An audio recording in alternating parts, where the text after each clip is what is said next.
और फिर हमसे कहा जाए कि आप फख्र से कहिए कि हमें अदालतों पर फख्र है। नहीं है, मुझे शर्मिंदा हूं।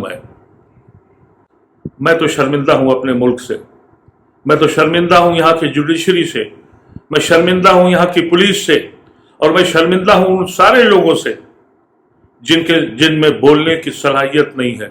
मैंने पार्लियामेंट में यह बात कही थी कि दुनिया की सबसे भ्रष्ट पुलिस अगर कोई है तो वो हिंदुस्तान की। वजह यह है कि ये भ्रष्ट ही नहीं है, ये कम्युनल भी है, कि ये वक्त दूर नहीं है। अब ये मजलूम जागेगा, जिस दिन जाग जाएगा उस दिन वही करेगा जिस तरीके से अमेरिका में सांस रोकने पर, एक इंसान की सांस रोकने पर पूरा अमेरिका खड़ा हो गया। अगर यहाँ की जनता गरीबों के लिए सड़कों पर न निकले तो लाखों लाख लोग मर जाते इस हुकूमत की अचानक की पॉलिसी की वजह से। कहीं ये आधी पैंट और टोपी वाले आरएसएस का कोई वर्कर दिखाई पड़ा आपको कहीं किसी पूरे हिंदुस्तान में? इसलिए नहीं था कि ये बेकस और बेबस मजदूर जो थे या तो दलित थे या बैकवर्ड थे या मुसलमान थे या दूसरी जमातों के गरीब लोग थे। इस मुल्क में सिर्फ एक आवाज उठा सकते हो, वो आवाज जो प्राइम मिनिस्टर बोलेगा। अस्सलाम वालेकुम, नमस्कार नाजरीन, मैं हूं शकील अहमद और आप देख रहे हैं न्यूज़ मैक्स। लॉकडाउन में जिस तरह से मजदूरों को लगातार परेशानी का सामना करना पड़ा, उसके बाद 20 लाख करोड़ रुपए के पैकेज का ऐलान प्रधानमंत्री के जरिए किया गया। अभी जिस तरह से गृह मंत्री ने यह कहा कि 41 करोड़ लोगों को 53,000 रुपए ट्रांसफर कर दिए गए हैं। 80 करोड़ लोगों तक ये कहा गया फाइनेंस मिनिस्टर के जरिए कि 80 करोड़ लोगों तक खाना पहुंचाया गया है। क्या हकीकत है इन दावों की? इन्हीं सब चीजों पर बात करने के लिए हमारे साथ मौजूद हैं पूर्व एमपी मोहम्मद अदीब साहब। अदीब साहब, आपका स्वागत है न्यूज़ मैक्स में। शुक्रिया जनाब। अदीब साहब, क्या कहना चाहेंगे जो दावे किए जा रहे हैं गृह मंत्री के जरिए, फाइनेंस मिनिस्टर के जरिए, प्राइम मिनिस्टर के जरिए, उस पर सबसे पहले प्रतिक्रिया क्या है आपकी? मैं तो हैरत में यह हूं कि इस मुल्क के लोग कितने बेहिस हैं। कोई इंतहा नहीं है, किस अंदाज से झूठ बोलते हैं, उनको ये नजर नहीं आता है। मैं तो हैरत ज़दा हूं अपनी मुल्क के लोगों से, बाशिंदों से। ये इनका एहसास मर गया है, ये झूठ सुनने की इस कदर आदी हो गए हैं। दुनिया का दिल लर्ज उठा जिस तरीके से मजदूर और गरीब इंसान सड़कों पे निकला है, पत्थरों पे चला है, ट्रेनों में कटा है और पानी और भूख से मर गया है। बेशर्मी का आलम यह है, कह रहे हैं कि हमने उनको पहुंचा दिया सब कुछ। ये किस तरह के लोग हैं? आप देखिए दुनिया कहां चली गई है। एक शख्स अमेरिका में ये चिल्लाता हुआ मर गया कि मुझे सांस नहीं आ रही है, और जैसे ही वो मरा पूरे मुल्क में इनकलाब खड़ा हो गया। यहाँ सुबह और शाम सांस घुट रही है, लोग मर रहे हैं, और बेइसी का आलम यह है कि खामोश है और झूठ पे झूठ ये फाइनेंस मिनिस्टर और दूसरे उनके हाकिम कर रहे हैं। किस तरह का ये मुल्क बन गया है। मैं तो अजीब व गरीब कैफियत में मुब्तला हो गया हूँ। मैंने जिंदगी में अपनी 70-75 साल की जिंदगी में ये मजालिम कभी नहीं देखे थे। इस तरह से मजबूर और बेकस और बेबस इंसान कैसे कैसे मरा है। और इधर ही आलम है कि पुलिस उन लोगों को कह रही है कि तुमने दूसरी आवाज क्यों उठाई। इस मुल्क में सिर्फ एक आवाज उठा सकते हो, वो आवाज जो प्राइम मिनिस्टर बोलेगा। उसी आवाज को हाकिम वक्त को बोलना है, उसी आवाज को हुकूमत की जितनी एजेंसियां हैं, चाहे इलेक्शन कमीशन हो, चाहे इलेक्ट्रॉनिक मीडिया हो, चाहे अखबारात हो, चाहे जुडिशरी हो, सबको वही बोलना है। नौजवान बच्चे खड़े हुए जब इन्होंने कानून, ऐसा कानून बनाया जो दुनिया में आज तक किसी ने नहीं बनाया, कि अगर तुम फला फला मजहब के हो तो तुम शहरी हो, और अगर तुम फला मजहब के नहीं हो तो शहरी नहीं हो। और फिर जब कुछ लोगों ने कहा कि भाई ये कैसा कानून है, ये सेकुलर मुल्क है, ये गांधी की सोच का मुल्क है, ये नेहरू की विजन का मुल्क है, तो उनसे कहा तुम देशद्रोही हो। और इस लॉकडाउन में चुन चुन कर उन मासूम बच्चों को पकड़ा जिन्होंने, जो ये चाहते थे कि इस मुल्क में उनकी एक वो इंस्टीट्यूशन, वो कॉन्स्टिट्यूशन, वो सोच, वो फिक्र कायम रह जाए, उनको बंद कर दिया। और उधर ये आलम है कि लोग भूखे मर रहे हैं, कुछ शर्म नहीं आई। दुनिया में कोई ऐसा मंत्री होगा? अदीब साहब, जिस तरह से जो दृश्य देखने में आए हैं इस दौरान, पिछले 2.5 महीने के दौरान जो मजदूरों के दृश्य हमने खुद रोड पर जाकर के देखा है, किस तरह से छोटे छोटे बच्चे सामान लादे हुए, बच्चे अटैची पर सो रहे हैं और उनको पहिए वाली अटैची है उस पर लेकर जाया जा रहा है। साइकिलों पर एक बच्ची बिहार पहुंचती है 1000 किलोमीटर का सफर तय करके, पैरों में बोतलें बांधी हुई हैं। ऐसे दृश्य हैं जो पूरे, ऐसे शॉट्स हैं जो पूरी दुनिया इन दृश्यों को देख करके, खासतौर से विदेशी मीडिया भी इसको लेकर के जो है काफ़ी सवालात खड़े किए गए। लेकिन अगर आप हिंदुस्तान की बात करते हैं तो ये कहा गया शुरू में कि मोदी जी ने कोरोना को रोक दिया। 200 या 300 पेशेंट थे उस वक्त, लॉकडाउन किया गया, अब 2 लाख हो गए हैं तो पूरी तरह से खोला जा रहा है। उसके बावजूद कोई सवाल करने वाला खुद नहीं। देखा है कि आपने तो बहुत कवर किया और मैंने आपकी न्यूज से बार बार देखा भी है, तो मुख्तलिफ जगहों पे भी देखा कि अगर यहाँ की जनता गरीबों के लिए सड़कों पे न निकले तो लाखों लाख लोग मर जाते इस हुकूमत की अचानक की पॉलिसी की वजह से। यहाँ की आवाम सड़कों पे चली गई और वहां जाके उसने खाना खिलाया और पिलाया।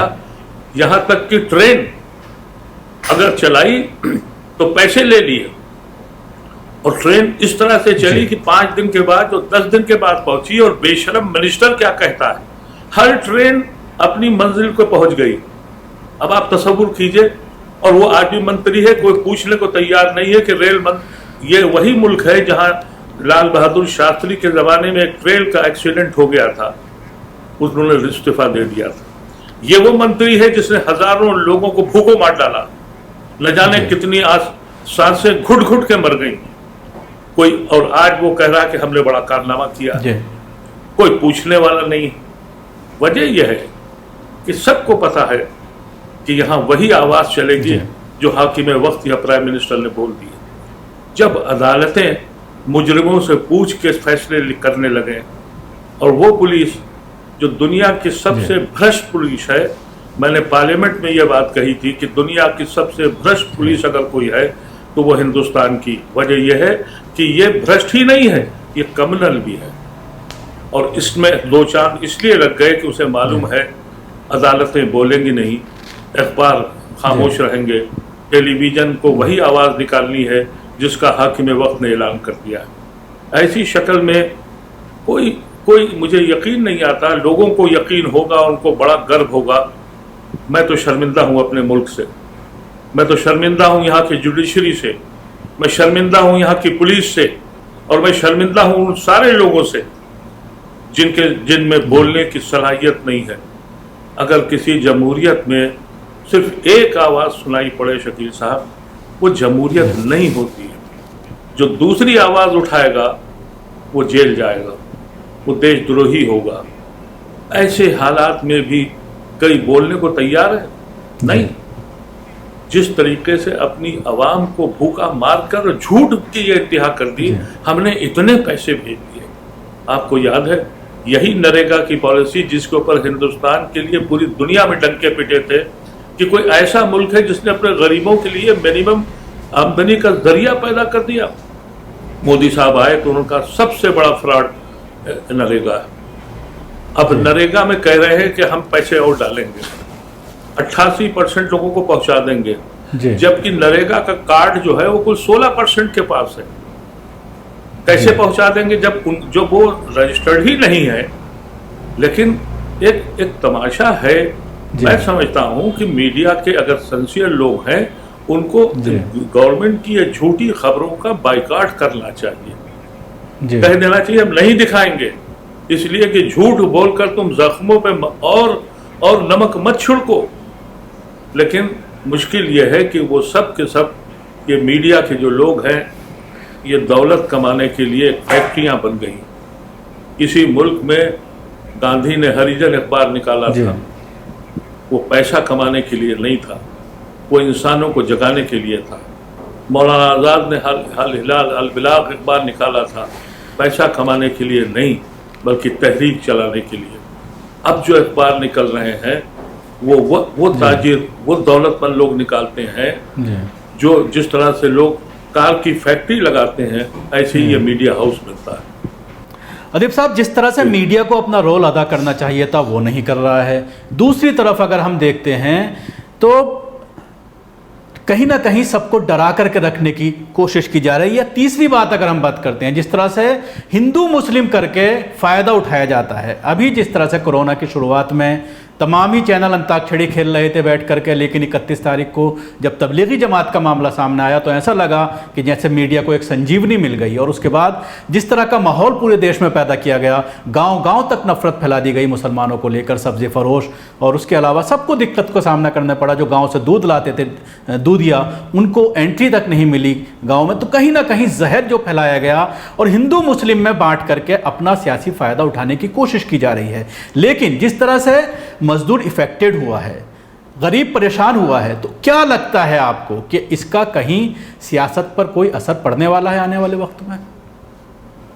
शकील साहब, सबसे ज़्यादा जो तकलीफदेह बात यह है कि कोरोना तो चला जाएगा जी, लेकिन ये जो कम्युनल वायलेंस है इसको इतना डीप रूटेड पहुंचाने की कोशिश करी। लेकिन मेरा अपना ख्याल ये है कि जिस तरीके से इस माइग्रेशन में या लोगों के अपनी मंजिलों पे निकले हैं, ऐसे मजदूर, ऐसे बेकस और बेबस लोग जिनको ये भी नहीं मालूम था कि उनकी मंजिल कहाँ है, सड़कों पे भूखे प्यासे एक आरजू लेकर अपने घर की उस दहलीज पे पहुंच जाएं जो उनकी आखिरी मंजिल हो, और पुलिस के डंडे खाते रहे।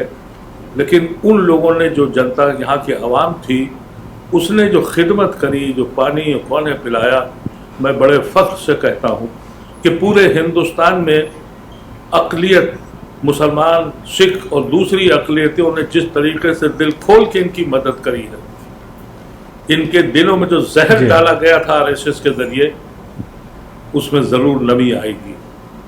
और ये एक ऐसी नेमत होगी, इंसान मोहब्बत करना सीख जाएगा। ये एक मौका और मिला था जिसमें मुसलमान कम्युनिटी ने अपनी औकात से ज़्यादा, वो खुद बेकस और बेबस कम्युनिटी है, फाइनेंशियली भी, अदरवाइज भी। लेकिन मैंने बहुत से वीडियो ऐसे देखे जिनके पास खुद खाने को नहीं था, जो कुछ था वो बांट रहे थे। वो उन लोगों के दिलों में ज़रूर बैठा है, इसलिए इसका असर ज़रूर होगा, ये मैं आपसे यकीन कराता हूँ। मैंने इमरजेंसी देखी है और मैंने इमरजेंसी को सफ़र भी किया है। मेरा घर छूट गया था इमरजेंसी की वजह से, मेरा वतन छूट गया था, और वो जो मजालिम हुए थे, सारे मजलूम एक साथ खड़े हो गए थे। इस कोरोना वायरस में गवर्नमेंट के निकम्मेपन और पुलिस की जातियाँ, हुकूमत की बेरुखी ने मजलूमों को इकट्ठा कर दिया है। और आप कैसे चैनल जो इन मजलूमों को दिखाते हैं, इसमें न कोई हिंदू है, न कोई मुसलमान है, न कोई सिख है। आप मुझे बताएंगे कि आपने कहीं, आप लोगों ने सर्वे किया, कहीं ये आधी पैंट और टोपी वाले आरएसएस का कोई वर्कर दिखाई पड़ा आपको कहीं, किसी पूरे हिंदुस्तान में? इसलिए नहीं था कि ये बेकस और बेबस मजदूर जो थे, या तो दलित थे, या बैकवर्ड थे, या मुसलमान थे, या दूसरी जमातों के गरीब लोग थे। जो अपर कास्ट, उनकी अपनी कम्युनिटी थी, उसके लिए तो जहाज भी चले, मथुरा से स्पेशल बसें गई, और इसके लिए तरह तरह के इंतजाम हुए। आज भी कहा जा रहा है कि जहाज बंद है, लेकिन चार्टर्ड जहाज आप ले सकते हैं। चार्टर्ड जहाज कौन ले सकता है? वही पकी पूंजी जो इनको पैसे देता है। तो बिल्कुल वाजे कर दिया है, ये कुछ भी करें, हिंदू मुसलमान की इतनी कोशिश करने के बाद ये एक बहुत अच्छा एक रोशनी दिखी है, जहां हिंदुस्तान दो हिस्सों में बट गया है। एक वो लोग जो दौलत के नशे में चूर हैं और हुकूमत को रकम देते हैं, एक वो मजलूम इंसान जो रोज इनके जुल्मों के सितम सहता है, वो सब जुड़ने जा रहा है। याद रखिएगा शकील साहब मेरी इस बात को कि ये वक्त दूर नहीं है। अब ये मजलूम जागेगा, जिस दिन जाग जाएगा उस दिन वही करेगा जिस तरीके से अमेरिका में सांस रोकने पर, एक इंसान की सांस रोकने पर पूरा अमेरिका खड़ा हो गया। यहाँ तो रोज कत्ल होते हैं। मुश्किल अदीब अभी साहब, तक। जिस तरह से इस पूरे मामले में, जिस तरह से आपने भी कहा कि तमाम ही मज़हब के लोग सामने आए और मुसलमान ख़ासतौर से रमज़ान के महीने में ये देखने में आया कि रोज़े के बावजूद धूप के अंदर रेलवे स्टेशनों पर ट्रेनें जहाँ जहाँ रुकी वहाँ खाना खिलाते हुए नज़र आए। एक वीडियो वायरल हुआ भोपाल का, जहाँ सलम इलाके में जो मुसलमान रहते हैं, बहुत गरीब लोग हैं, लेकिन उसके बावजूद वो खाना बांट रहे थे जो पटरी के आसपास जिनकी झुग्गी झोंपड़ियाँ थीं। तो एक जज्बा था लोगों के अंदर काम करने का। लेकिन उत्तर प्रदेश में कई जगह ये देखने में आया कि उनके ऊपर मामले दर्ज किए गए, जिन्होंने ट्रेनों में जो रुकी थी इलाके में उनको खाना बांटा गया, उनके खिलाफ FIR दर्ज की गई। ये किस तरह का ये इनकी जहनियत है। यही तो मैं आपसे कह रहा हूं कि इन्होंने ये भी नहीं किया है। मेरे पास एक वीडियो मैंने ऐसा भी देखा जिसमें लोग जो रमज़ान में, जैसा आपने कहा वैसे लोगों ने खाना तकसीम किया और वहाँ ये इनके नुमाइंदे गए RSS के, उन्होंने कहा कि ये खाना मत खाइएगा, ये जहर मिला हुआ है।